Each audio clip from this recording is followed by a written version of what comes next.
more than 100 days now. The last time Tinseltown saw industrial action like this, in 2009, actors and writers have been on strike in Hollywood for more than 100 days now.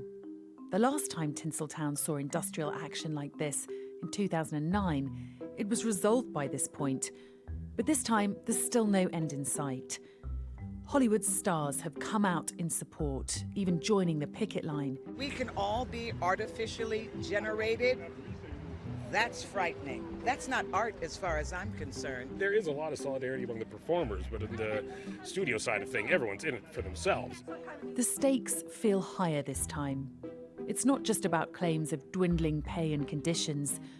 It's what many actors and writers see as an existential threat to their jobs and their industry from the looming gremlin of AI. I'm Sally Lockwood, and this is the Sky News Daily. So let's speak to someone who's been following this story, Jayson Mansaray. He's our arts and entertainment reporter. Jayson, great to see you. You too. So just to start with, explain who's striking and why. Okay, there's a few parties. One is the WGA, which is the Writers Guild of America.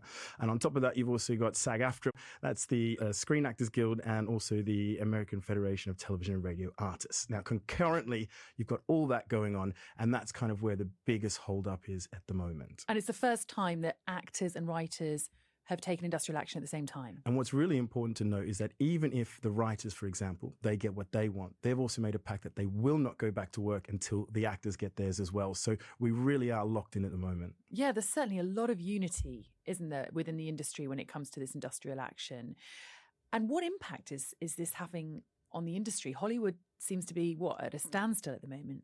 Well, it's really interesting. As you know, we work in entertainment a lot, and we had a red carpet recently, and the strikes were due to be announced. And we noticed that the PRs and the film companies were asking us to do the red carpet earlier. And now this is a sign of what people have done is they've tried to get as many interviews and premieres done as possible, because after that, nothing can happen. And by nothing, I mean, you can't tweet about it as an artist, as an actor. You can't go onto a late night TV show. You cannot do any interviews to promote it whatsoever. So you see that everything completely stops in promotion. And this has knock-on effects for everything from your late night TV shows, for example, who are going to be running out of guests pretty soon. And is there any end in sight to these strikes yet, Jayson? Well, we're at 100 days now, which is longer than it's ever been before. So it doesn't look like it. But what's really interesting is that Martha Kellner, one of our correspondents over in the US, was actually talking to Seth Rogen on the picket line. And he made this interesting point. See, there's another sort of player here, which is the Alliance of Motion Picture and Television Producers. Now, that includes people like Warner Brothers, but also streamers like Amazon and Netflix. Now, he says that those parties have not even gotten down to speak together because, of course, the traditional broadcasters are in competition with the streamers. So until those two parties actually sit down and start to talk to each other, I can't see this ending anytime soon. These are people who hate each other, people who are in direct competition with one another. To think that Universal has the same priorities as Netflix is insane, So that's what concerns me, honestly, is that they will be completely unable to bring forth a coherent and unified proposal because of their own infighting and divergent priorities. And in the meantime, actors and writers are on picket lines, hanging out in bars, having a swim at the beach, but certainly not working. Absolutely. The other thing to remember is if you think this is an opportunity for someone coming up in the industry, if you cross this picket line, you can never be in either of those unions, so you won't be getting work. So there is not going to be anyone crossing those lines and working. And that is a big issue because at the very top of this industry, we've got the superstars and the super producers and things that we know and we recognize, and they don't need to go from job to job. But below that is a huge, huge industry of people who go from job to survive. Why is there so much resistance from picture houses to protect actors and writers? I mean, that's the billion-dollar question. I imagine it's to do with margins. But look, I think one of the things that we should really look at here is one of the main sort of consistent reasons we can see people striking from different unions. And it's the minimum basic agreements. And the way I try to illustrate this is if I ask you, what's a favorite TV show you had in, say, the 1990s or 2000s, or it's something pre-streaming? Okay, let's go with Friends. Friends, okay, Friends. And then if we look at it now, today in the streaming area, what are you looking on your favorite streamer at home? Okay, Succession, probably one of the most recent things that I watched. Okay, then. So when you had Friends back in that format, essentially you would write this, it would get put on television, but every time it goes on television, you get paid again, a residual essentially. And then when it gets syndicated, you get paid a bit more, and so on and so forth. So you end up getting remunerated for the work that you do. Nowadays, with something like Succession, for example, that's a one-off fee, even though hundreds of millions of people are probably watching that globally. Now, this is one of the issues that a lot of the people in these industries have, is that they're not getting the remuneration that they used to get or deserve with these new players like streamers. And that's not just the only concern for actors and writers, Jayson, on top of paying conditions, is also this threat of AI that they are so concerned about when it comes to their jobs. I mean, it's a really complicated one, and there are so many things to think about, who's writing what. Representation is a really big issue. We're starting to see reports already of Universal Music Group in talks with Google about AI representation, because we've seen, AI reinterpretations of music artists, for example. So it's a wild frontier. I don't have the answer yet, and I don't think the industry does. The fear of the unknown is looming, not just over Hollywood, but writers and actors across the globe. Lisa Holdsworth has been a screenwriter for 2 decades, with stints writing for shows like Emmerdale, Waterloo Road, Call the Midwife and Midsummer Murders, to name a few. She's chair of the Writers Guild of Great Britain, which has been supporting the strikes in Hollywood. We want some safeguards in place to make sure that we're not replaced by an algorithm into which our existing work is funneled, and then, like a sausage factory, scripts pop out the other end, and our job becomes just giving them a polish, because that's not creation, that's theft. In our opinion. So there's a lot coming over the hill. We want to get in front of it. We want to discuss this with companies, production companies and broadcasters and streamers. But as the WGA are finding, there's a lot of protectionism around it. And it is a hot button issue at the moment.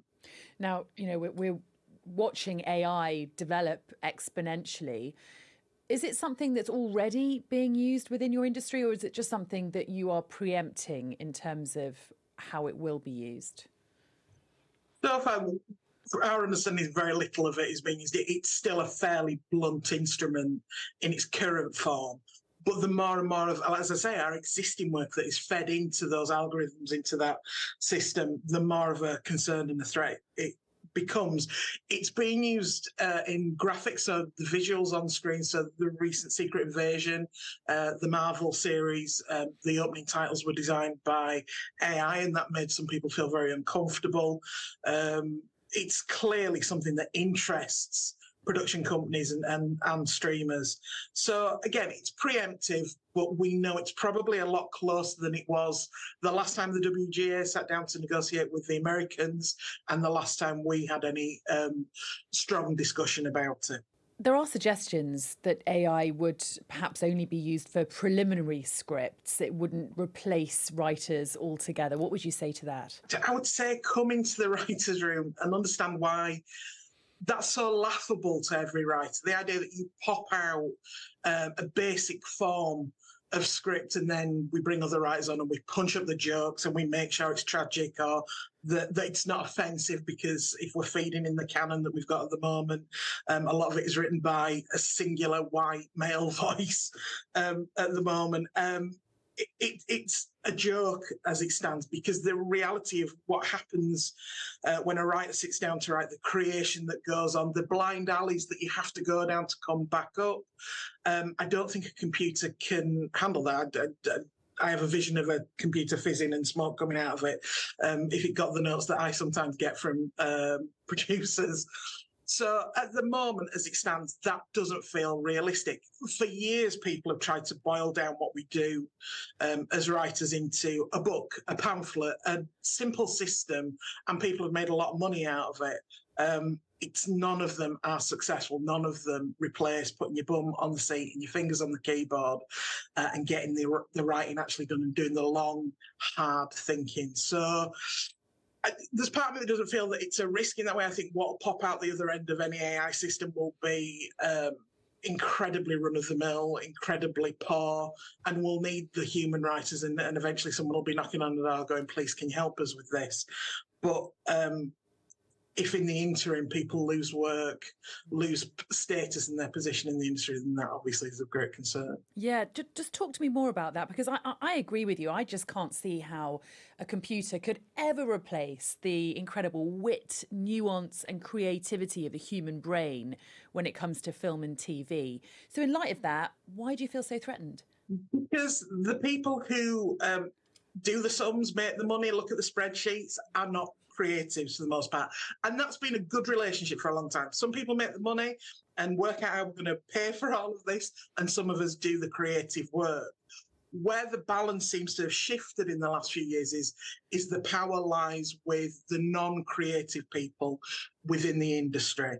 And if they can find a way to save a penny, not have us annoying creative people around demanding rights and wages and copyright and things like that, then it feels like they will. So actually the threat is not necessarily from the technology. The threat is from people who, with their lack of creativity, don't realise the Pandora's box they could be opening if we go down this road. So at the moment, this is hypothetical. Do you think that the fears are valid?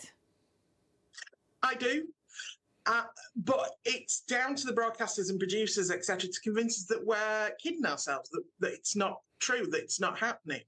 But by only offering the Americans one meeting a year, that's not feeling convincing. And if it's really not a threat, then let's put some safeguarding in place. If we don't need it, that's great. That safeguarding's in place. The discussions have been had, and we can all move on happily, and the strike could end in America. But if there is something to worry about, let's make sure there are protections in place now, and so that when we come to a crossing point, a crossroads, that we go in the right direction. In terms of AI and the future, you know, it's already here. It seems it's here to stay. Do you see a future where you will have AI within your industry and you can embrace it and it can enhance what you do?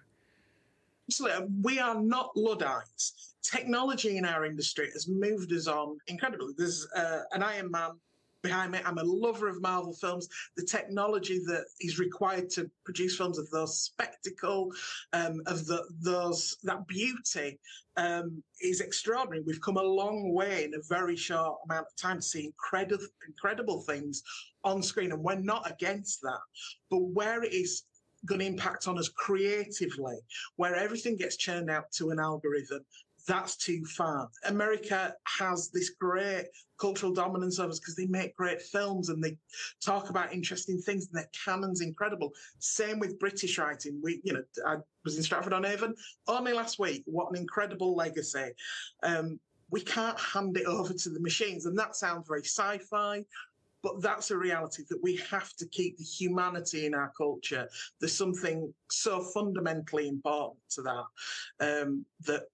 if we don't take this risk seriously now, we might look back and feel very sorry for ourselves in 20, 30 years. The reality is AI is here to stay and there's no escaping it, even for the entertainment industry. But do we really need to fear it as much as we do? Dr Alex Connock is a senior fellow at Saïd Business School in Oxford, where he teaches media and marketing.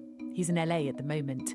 It's really interesting in Hollywood at the moment because everything's shut down. There's no production going on really in either film or TV, apart from some very small non-union productions, which means that the town is quite quiet, actually, except that the bars are very busy, as I've just discovered. What a weird time to be there while actors and writers and so much of the industry is on strike. Are you seeing picket lines outside picture houses? Yeah, I've seen that. But I think there's an even weirder reason to be here, which is that there's the sort of underlying explanation for the strike is the kind of existential changes that are going on in Hollywood at the moment with respect to things like AI and the globalization of content and the structuring of the industry with respect to streamers. And the strike is really a symptom rather than the cause of all this.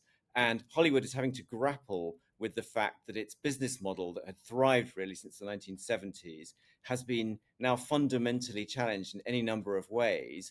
And the accepted practices of many of the participants in the Hollywood economy are having to come to terms with the fact that their old sinecures, their old ways of making money, and quite substantial amounts of money in many cases, have been challenged. So, what is it that writers and actors want assurances about when it comes to AI, Alex? Well, when the writers first went on strike, they actually didn't really major on the issue of AI at all.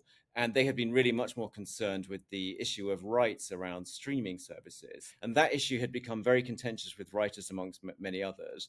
But the writers at the end of their sort of pre-negotiation phase decided to just put something in about AI, because AI was becoming very topical at the time, a couple of months ago, with generative AI particularly. And the studios refused to add that text. And the fact that the studios refused to add the text was what got the writers' hackles. And they then started to worry and be much more vociferous about whether or not the process of writing a Hollywood show is in some way going to be impinged upon by generative AI tools. So, essentially, not to simplify it too much, Alex, but writers are super concerned about AI because, well, picture houses could use AI to write films and TV. And actors are concerned about AI because essentially they could be digitally reproduced instead of appearing in reality themselves. Is that right? So we've all used ChatGPT, and we've all seen that it can produce kind of facsimiles of content that we can use to kind of submit for essays or whatever, and students the world over are doing that. But nobody's yet to really produce any truly creative writing out of ChatGPT, and there's a really good reason for that, which is that it's trained, the way it functions is it's trained on historic documentation that has been fed, in the case of ChatGPT, almost the entire internet. So it's learned its behaviors, if you will. It's learned its language from what's already been written. And so the writers are concerned is that something with that facility to do that could then replicate other styles of writing and write, preliminary scripts and so forth, which is a legitimate concern. I'll come back to it. The actors, meanwhile, are concerned that some of the contracts that particularly extras have been given have included the right for their faces to be ingested into AI systems, such that they're worried that they will then later be replicated in productions without being paid for that. And that's probably a legitimate concern. But in both cases, there are nuances to it. So taking the actors first, it's quite unlikely that the very legally minded Hollywood companies, say Disney, would take the risk of using an actor's likeness in a production if they hadn't explicitly got that actor's permission to be in that production. And in any case, if you were making synthetic faces using AI, you probably wouldn't train the system just on one person's face, but you would train it on 1 million or even 1 billion faces. So the ultimate faces that would be used in those projects would not, in fact, be the likeness of a single actor. So I think the concern may be slightly overblown there. In the case of writers, what they're concerned about is that the studios might, for example, use AIs to write preliminary scripts and then ask the writers to polish them, thereby denying them the right as the originator to make that really big money on the projects. And I think that's probably a legitimate concern, but again, a bit overblown. It's quite unlikely that anyone would be truly entertained by content that was exceptionally derivative, which is what all the outputs of generative AI systems in fact are. So the writers may be a little bit over concerned. And in fact, there's a school of thought that instead of synthetic content taking over, actually human content will become ever more valuable. In fact, as human beings, we respond to human drama. And as long as the writers are purveying that human drama based on real human experience, they probably don't have too much to fear from generative AI. As we keep hearing when it comes to AI, Alex, it's those at the bottom of the food chain, more low-paid roles that are most vulnerable. So you're saying AI may be used to write preliminary scripts, for instance, which perhaps could have fallen to junior roles with writers. And the same with acting. What they're concerned about is that it's those background actors that will be more easily replaced and recreated digitally than, say, a starring lead role in a movie. And that's, of course, how a lot of people get their break in the industry and start out and get the experience. Yeah, I think that is a legitimate concern. And I think that in that respect, the unions, who of course do represent the bulk of, say, extras in Hollywood, are right to be concerned. And don't forget, of course, that named actors have agents looking after them. So in any case, they're not really dependent on these union agreements.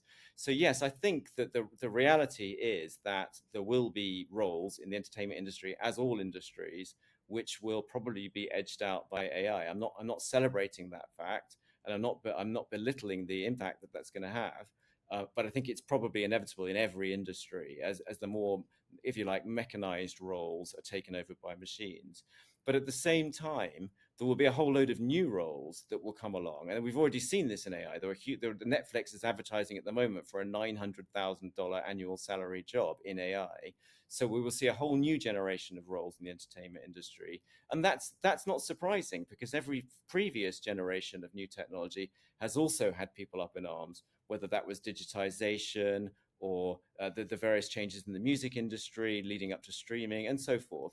And so it's not surprising that people are concerned about this change, but I think it's probably not quite as existential for the majority of workers in the entertainment industry as it's currently being represented.